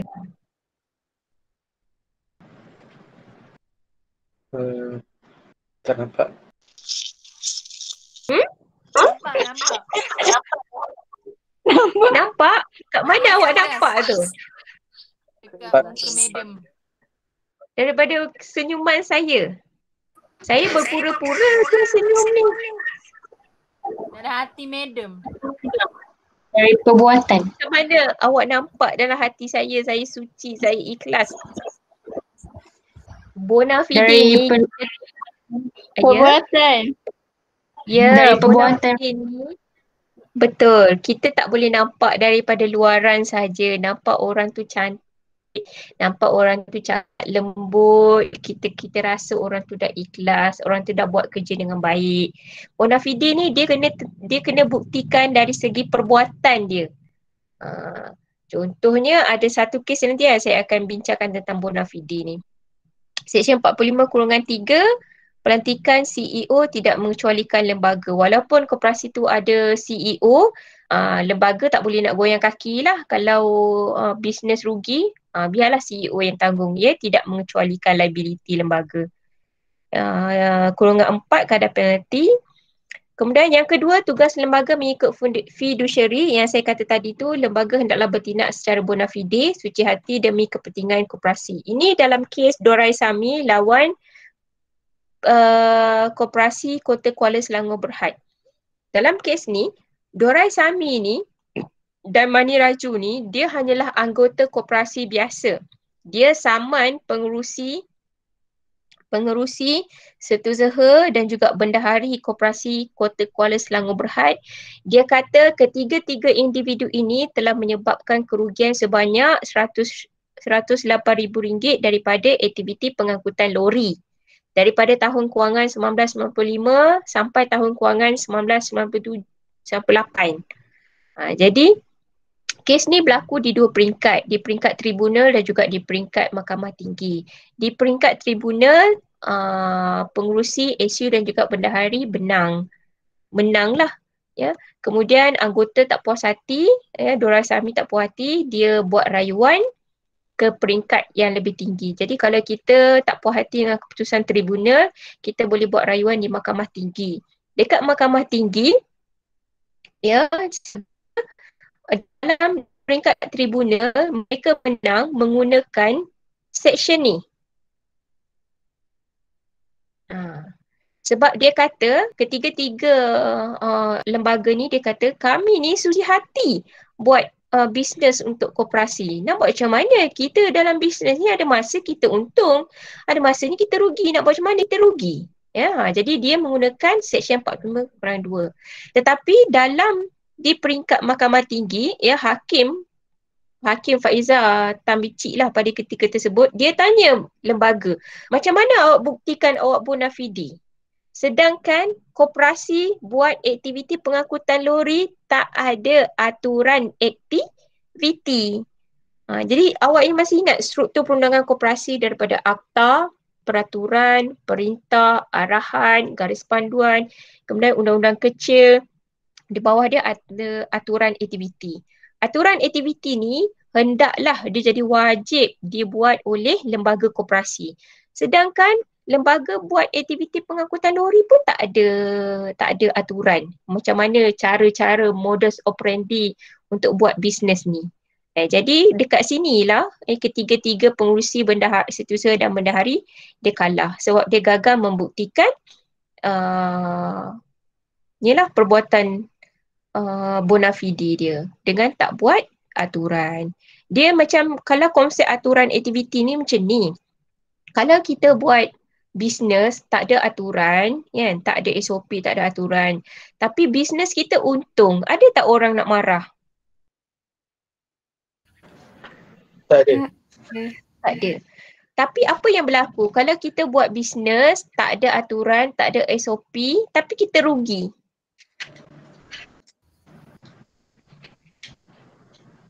Mestilah anggota marah, sebab guna duit anggota. Tak ikut undang-undang, tak ada aturan, jadi kita rugi. Jadi tugas lembaga kena buat aturan aktiviti. Ya. Kemudian apa yang dikatakan tentang fiduciary juga adalah tidak bertindak melebihi kuasa yang diperuntukkan oleh undang-undang. Ini nyatakan dalam kes Mahfuz lawan Koperasi Pekebun Kecil Daerah Segamat yang mana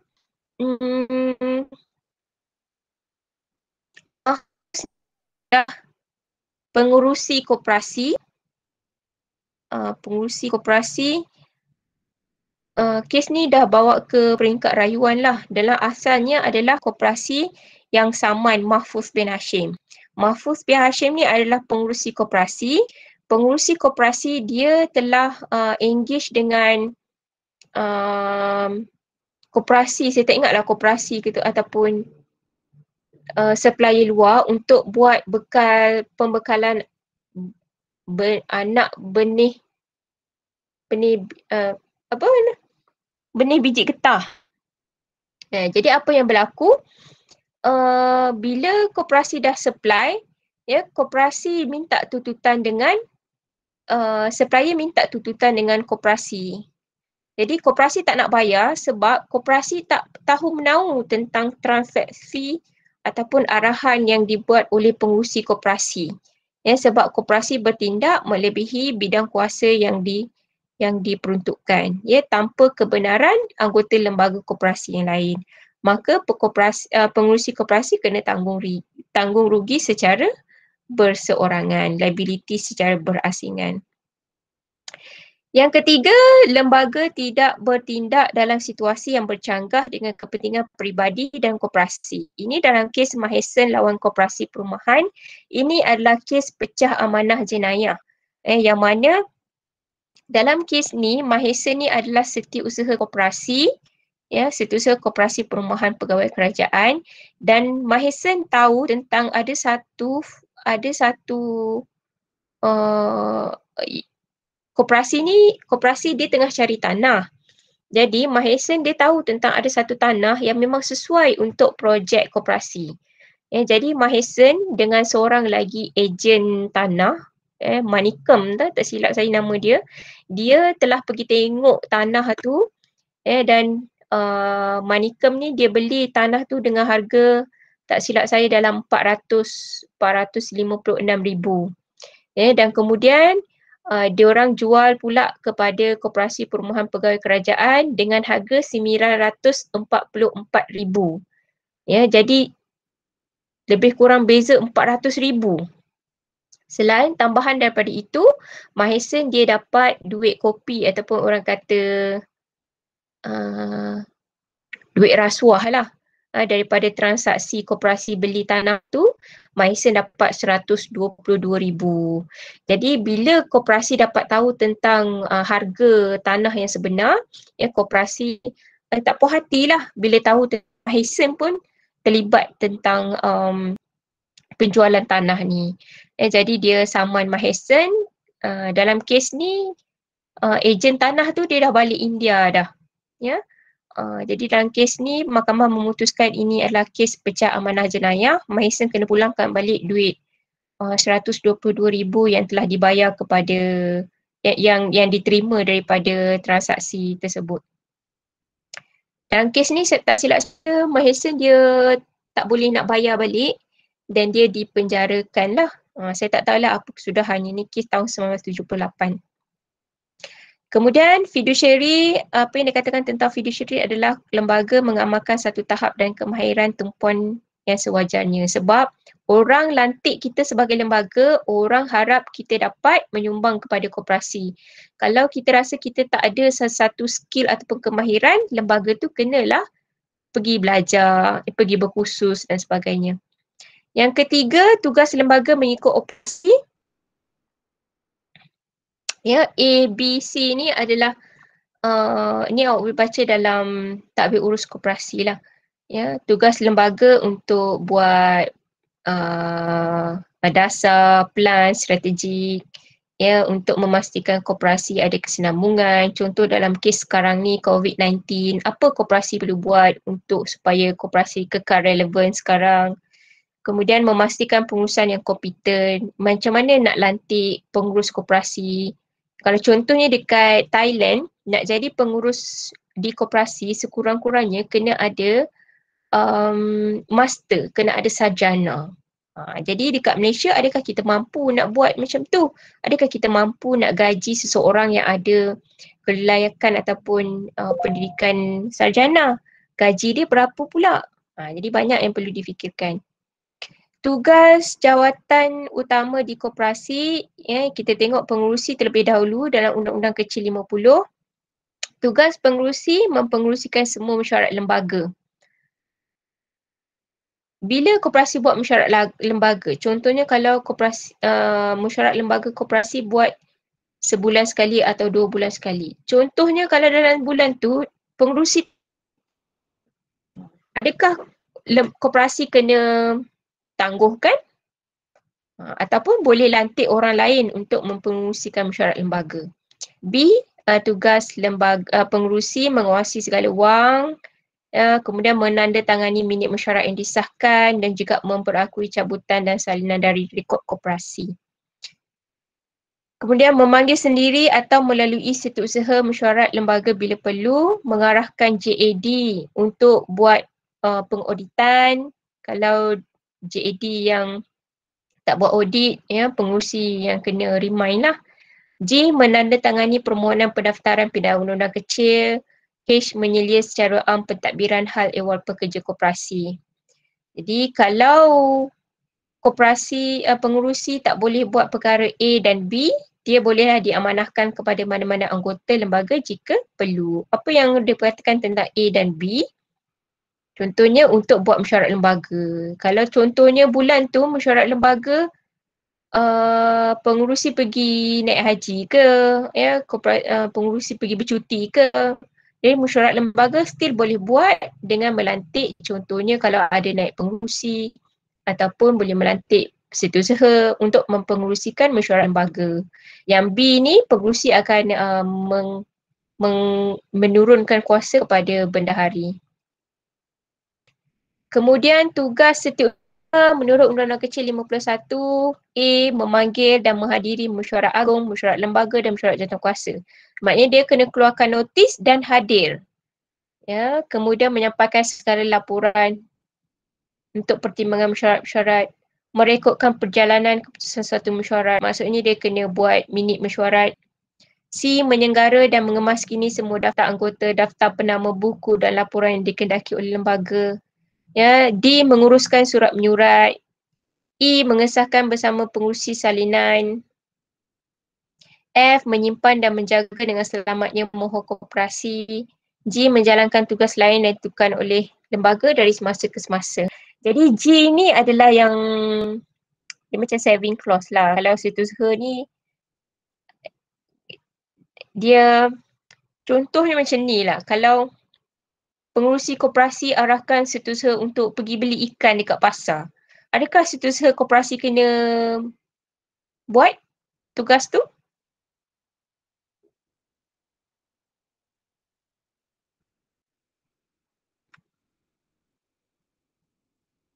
Hello? Masing-masing dah tidur ke?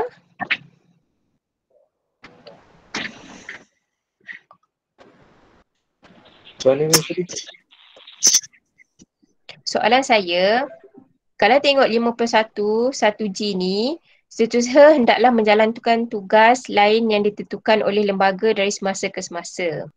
Pengurusi tiba-tiba arahkan setiausaha, tolong pergi pasar, pergi beli ikan. Jadi sebagai setiausaha, nak buat ke tak? Buat. Buat. Kena lah.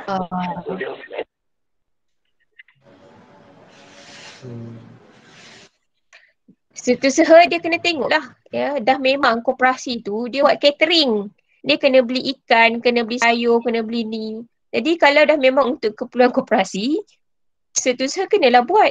Tapi contohnya kalau pengurusi arahkan setiausaha untuk tolong jemput anak saya balik dari sekolah. Tak perlu. Itu pulang pada dia. Kalau dia rasa nak tolong, dia buatlah. Tapi kalau ikutkan itu bukan tugas yang sepatutnya berkaitan dengan koperasi. Ya, kalau tugas koperasi yang ditentukan oleh lembaga, setiausaha kena buat. Tetapi mana-mana tugas setiausaha boleh diamanahkan kepada pengurus atau pekerja tertakluk kepada persetujuan lembaga yang lain. Jadi dia tak adalah rasa terbeban, dia boleh turunkan kuasa kepada mana-mana pekerja. Dan yang terakhir, tugas bendahari. A. Mengendalikan segala urusan perdagangan dan perindustrian. B. Menerima dan menjaga semua wang yang diterima oleh koperasi dan membuat pembayaran mengikut arahan. C. Menyimpan ke dalam bank atas nama koperasi untuk semua wang yang diterima dalam tempoh 24 jam. Jadi kita kalau boleh dia nak kena simpan duit secepat yang mungkin sebab kita tak nak perkara-perkara yang tidak baik berlaku kepada bendahari. D. Mengeluarkan risik, menyediakan voucher dan surat lain mengikut arahan lembaga. E. Menyimpan dalam akaun wang runcit. Ya, ini untuk wang panjang runcit lah, berapa banyak yang diperlukan. F. Menyenggara, ini yang tadi ni. Ya betul lah, menyenggara dan menyimpan akaun koperasi dengan sempurna dan dikemaskini. Menyediakan akaun tahunan dan laporan tahunan koperasi untuk dibentangkan dalam mesyuarat lembaga. H. Menyediakan belanjawan tahunan. I. Menyediakan penyata pendapatan dan perbelanjaan. Ya, dan juga mana-mana tugas bendahari boleh diamanahkan kepada pengurus ataupun pekerja tertakluk kepada persetujuan lembaga. Jadi kalau awak tengok tugas bendahari, tugas setiausaha dan juga tugas pengurusi manakah tugas yang paling berat bebannya?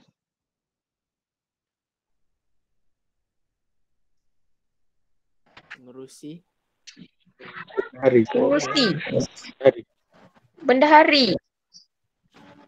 Pengerusi. Pengurusi ada berapa je tugas dia? A, B, C, D sampai H. Bendahari. Bendahari. Setiausaha. Jadi setiap orang lain pandangan dia. Jadi pendapat saya mana-mana tugas pun berat bebanan dia. Walaupun pengerusi dia boleh paskan kuasa dia kepada bendahari ataupun setiausaha, dia masih lagi ada liability yang kuat. Jadi mana-mana tugas pun sama je bebanan dia. Tapi bagi saya personally rasa tugas setiausaha sangat berat. Sebab tugas-tugas untuk membuat kerja-kerja admin ni untuk buat minute, untuk buat notis, buat surat kerja dan sebagainya memang memerlukan masa. Dan kebanyakan saya tengok setiausahanya kebanyakannya dilantik dalam kalangan lelaki ataupun perempuan. Perempuan. Majoritinya ramai kata perempuan, tapi tak tahulah mungkin pandangan kata perempuan lebih rajin untuk menulis ke. Tapi ada juga banyak koperasi yang setiausahanya adalah orang lelaki. Okey. Ada sebarang soalan? College I-Co siapa setiausaha dia? College I-Co-op? Mm-mm. Saya tak tahu, saya bukan anggota College I-Co-op. Okey. Awak kena tanya lembaga koperasi awak. Okey, seperti biasa, saya dah posted satu soalan quiz dalam Google Classroom. Sila jawab sebelum jam 10 malam. Okey, ada soalan lain? Tiada. Rowena tak sabar tu nak habis tu.